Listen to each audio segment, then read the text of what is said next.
going to show you the clip. I'm going to jump on again and say something else. But I want you to just look at this clip real quick.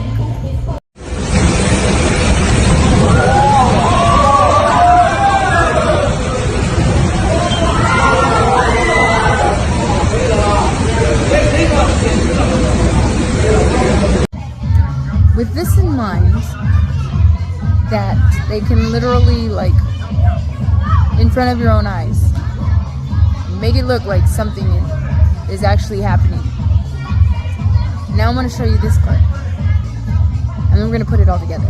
People in Alabama and New York to avoid mosquitoes because of a rare virus that can spread if they bite someone. It killed at least one person in Alabama. New York's health department says most people who are bitten won't develop any symptoms, but severe cases begin with sudden headaches, high fever, chills and vomiting, and could progress to seizures and coma.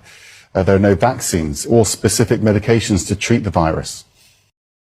So with this in mind, okay, so you know how, like, they're trying to condition the public to do exactly what they want you to do?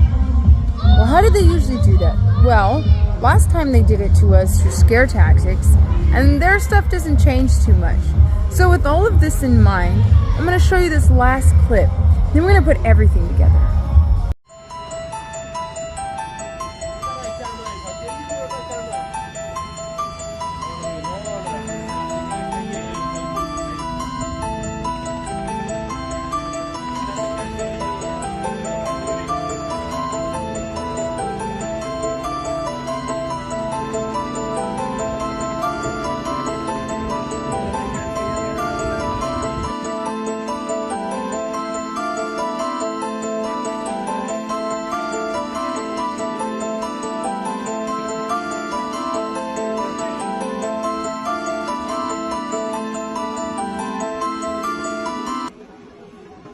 Okay, with all of this in mind, let's think about this for a second.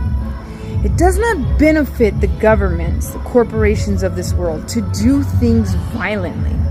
It doesn't benefit them. It's very expensive. It's costly. There's a lot of damage control. There's also the chance of people rising up and getting angry enough to actually do things to defend themselves. So it's not a good process. They're smarter than this. For us, for the mass majority of people, of public, our first response is to fight, right? Then it's flight, and then it's freeze. But let's think about this for a second. To scare somebody, to mind control somebody into believing that something is beneficial or not beneficial or dangerous for somebody, that's where the real control comes in.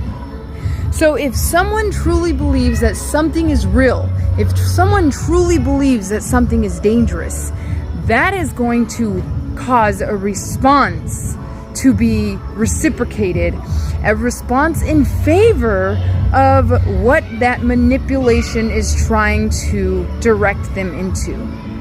With all of this in mind, let's think about this for a second. If someone tells you that there's a dangerous virus going around and it's spread through mosquitoes, okay? You can't really see a mosquito, but you can hear them and you can feel them. So if there's this deadly virus that's going to be happening, or maybe even Bill Gates, right? He's making mosquitoes that can inject people. This is scary. These are good scare tactics. And then we go and we see this helicopter dropping mosquitoes by the millions above people's heads. But then we remember the first image about those people being in that theater and seeing literally flames above their heads, but knowing that it's not real. But what if they really believed that that was real? Like, what if they could really feel heat coming off of those flames? You see what I'm saying? The best way to scare a population, a large population that is, into control, into herding the cattle together, is to get just a good number of the cattle going in one direction, and usually others will follow. They'll just follow the herd, not knowing where they're going or why, but they know they're going that way. So, you know, I don't think we understand quite deeply how much of the Project Bluebeam we are actually believing and seeing. Like, I don't think we understand the level of Project Bluebeam that's being sent out upon us. Even with all of this Israeli stuff happening, I mean, we literally are getting our news and information from these screens. So this is just some stuff to keep in mind. You know, not seeing is not always believing, and it really shouldn't be. You know, they say sometimes you just can't believe your eyes. Now I'm going to show you this one last clip, and this is why it's important that we just continue to be aware and awake, because AI is powerful. They've made it that way, and I don't think we understand the level of depth that we are living within this AI matrix. One last clip.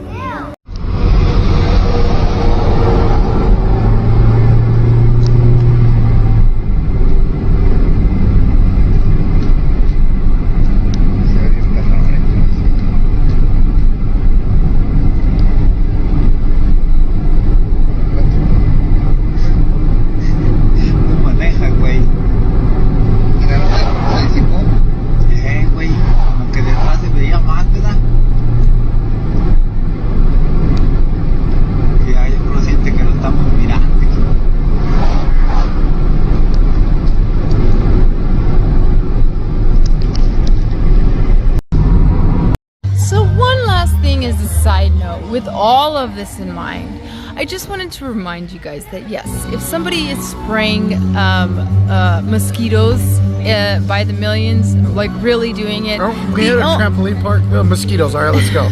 The only reason would be nefarious, okay? Because who does that, right? Who does that? I could see how mosquitoes would be used as a toxic weapon against your immune system, especially if you're fully loaded, or should we say fully vaccinated. Anyways, but you know, the purpose of this video is just to really show you how Project Bluebeam is alive and well. Just because you haven't seen some crazy monster walking down your street, that is not to say that it is not running in the background at all times. And one more thing, the more we input into these networks, the more it learns. And so we're always doing this every single day. We are teaching AI how to be our controllers. So Project Bluebeam is very well and alive, and it's only getting better. I believe the technology is pretty deep already. We just haven't really been shown. When you think about Daniel, the book of Daniel, and it talks about how the beast was literally given life. Even Revelations talks about the beast being given life. And so, you know, this can all go back to what AI really is. And, you know, just be aware. Be aware. Don't believe everything you see or hear. Go back, take it to Father, figure things out, you know, but think for yourself overall.